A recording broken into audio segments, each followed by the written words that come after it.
Новая система обращения с твердыми коммунальными отходами в Якутии внедряется не без проблем. Споры и разногласия, возникшие между операторами и перевозчиками, регулируются. Но как в дальнейшем учитывать интересы сторон? Об этом сегодня мы спросим у гостя студии, руководителя регионального исполкома Общероссийского народного фронта в Якутии Валерия Лютова. Валерий Алексеевич, здравствуйте. Здравствуйте. Внедрение новой системы обращения с твердыми коммунальными отходами в Якутске вводилось довольно успешно. Но по истечению 2 месяцев начались какие-то проблемы. На ваш взгляд, с чем они связаны? Ну, во-первых, эта проблема касается всех.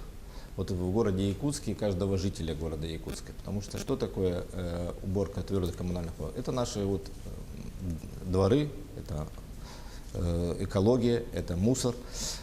Что касается, вы сказали, что не было проблем. Проблемы были изначально. Мы, Народный фронт, проводили круглый стол и обнаружили, что нету системы, не готова сама схема мусорная, вернее, схема уборки твердых бытовых отходов, это и логистика и так далее. И самое главное, что недостаточно были проработаны точки сбора мусора. Их сейчас не хватает. Там, где они должны быть, их пока нету. В том числе нету охвата частных домов. Частный сектор не перестал производить мусор. Он как производил мусор, он так и производит его.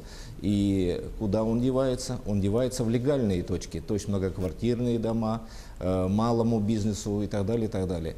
Более того, я скажу, что нету вообще сейчас у нас определения такой, как твердые жидкие бытовые отходы. Вообще это законодательством не предусмотрено, кто-то не учел наши северные климатические условия. А вы знаете, да, это и 17-й квартал, жидкие бытовые отходы, они вообще не учитываются.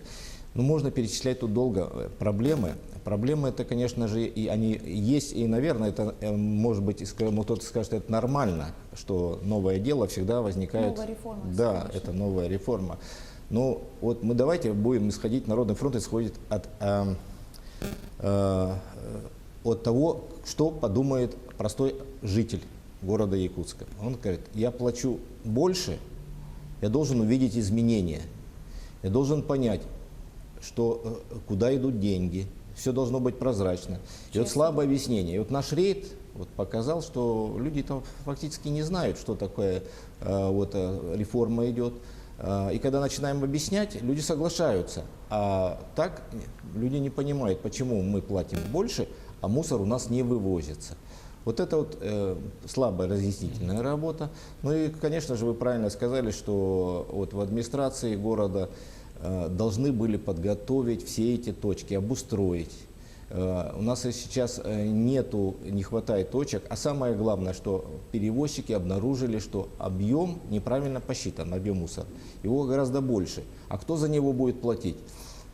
Ну, вопросов действительно много, Валерий Алексеевич. Ну вот вы уже затронули тему рейда, который проводил вообще Российский народный фронт недавно. Вот расскажите, в каких районах он проходил, да, и, может быть, какие-то дополнительные проблемы возникли, помимо того, что вы уже озвучили. И, в принципе, в ряде федеральных СМИ тоже публикуется информация, что с Нового года все-таки не везде все так гладко, как хотелось бы. Проблема общая, всероссийская. Да, и наш руководитель центрального аппарата Народного фронта уже сделал заявление, что мы будем обращаться к губернаторам, что в некоторых регионах, чтобы поменяли операторов. Потому что сейчас обнаружилось, что некоторые операторы имеют учредительный фонд от 10 до 20 тысяч. Там работает всего 1 человек, у нас есть регионы. Мы, например, обратились и в прокуратуру, и тоже дали сведения в центральный наш исполком, что в счета входит оплата за мусор, и дополнительно, то есть не выведено из коммунальных услуг, и дополнительно еще второй счет приходит на мусор, на уборку мусора. То есть это недопустимо. Конечно, мы понимаем, что это сейчас были первые платежи, первые квитанции. Мы будем мониторить этот вопрос. Просим зрителей, что обратить внимание, что мы в ближайшее время сделаем горячую линию, куда люди будут обращаться, если будут завышаться цены или не вывозиться мусор. А проблемы мониторинг показал наш рейд. У нас есть такая группа «Молодежка», ребята молодые, которые в свободное время уделяют внимание разным темам, в том числе это сейчас поручение Владимира Владимировича.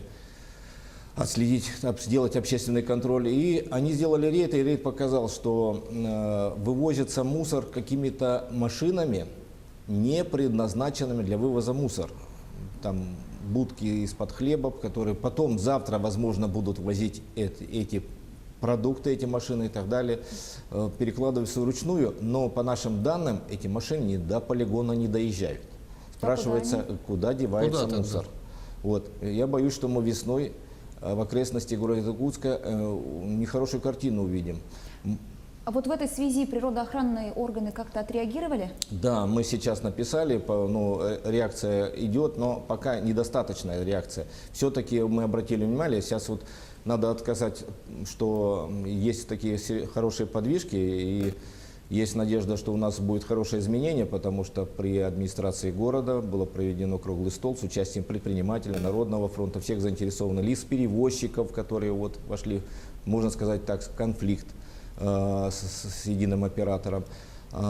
И есть надежда, что какое-то решение будет найдено, потому что хотелось бы сохранить перевозчиков. Это профессиональные перевозчики, которые давно занимаются и имеют специализированные машины. Других у нас сейчас в городе нет. Еще раз говорю, Народный фронт занимает позицию горожан, а не оператора или перевозчиков. Или кто-то. Все эти юридические лица обязаны договориться между собой, иначе последствия мы будем настаивать на персональную ответственность каждого.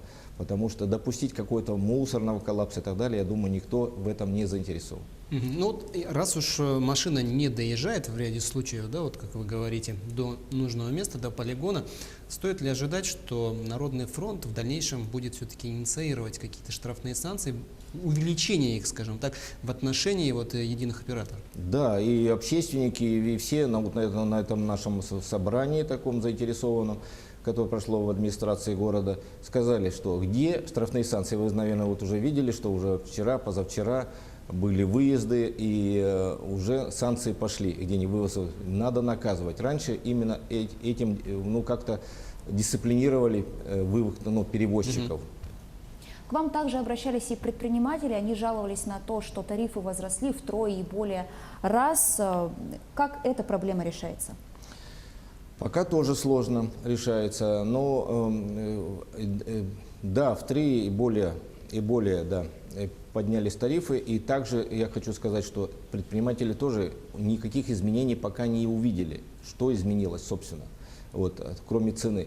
Но мы разъяснение дали, многие предприниматели не знали, что почти 70% производимого в городе мусора, это картон и так далее, это торговые центры, могут вывозить сами.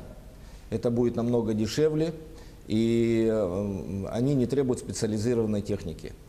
И кроме того, мы задавали вопрос, там и эконалог вообще о самом тарифе, о правильности формирования тарифа.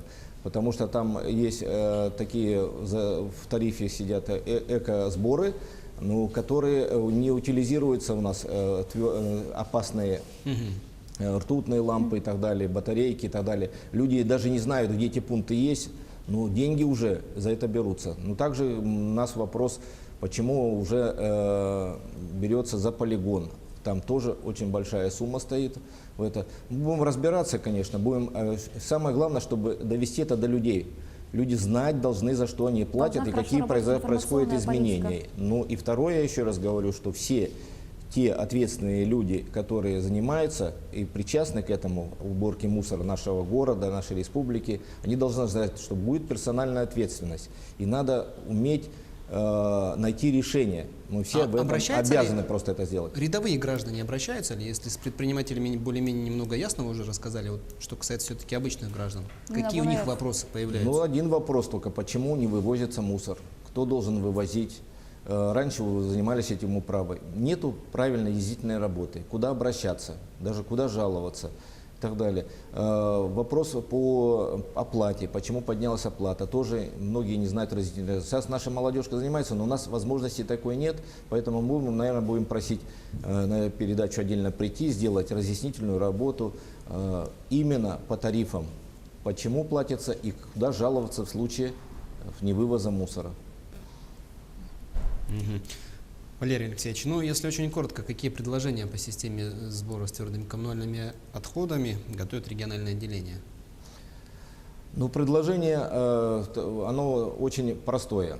Поставить все точки, чтобы не были, люди не сбрасывали, вынужденно, подчеркиваю, сбрасывают в те легальные точки. И это и частный сектор, и у нас многие кварталы. Сейчас за основу взята схема 2016 года, а у нас сегодня какой год? 2019 год. Поэтому надо пересмотреть всю схему твердобытовых отходов и подойти к этому вопросу системно. И тогда будет решение, и в том числе по перевозчикам. Ну, я надеюсь, что все ваши предложения, они найдут свои отклики. И будут проблем, услышаны, самое главное. Да, они вопросы будут рассмотрены, услышаны, да, и проблем в этой сфере все будет Мы меньше. просто обязаны это сделать, Валерий особенно органы Большое государственной спасибо вам власти. за участие в нашей передаче, что пришли, ответили на наши вопросы. Я напоминаю, это было актуальное интервью сегодня с руководителем регионального исполкома Общероссийского народного фронта в Якутии Валерием Лютым. Мы говорили о начале реализации мусорной реформы.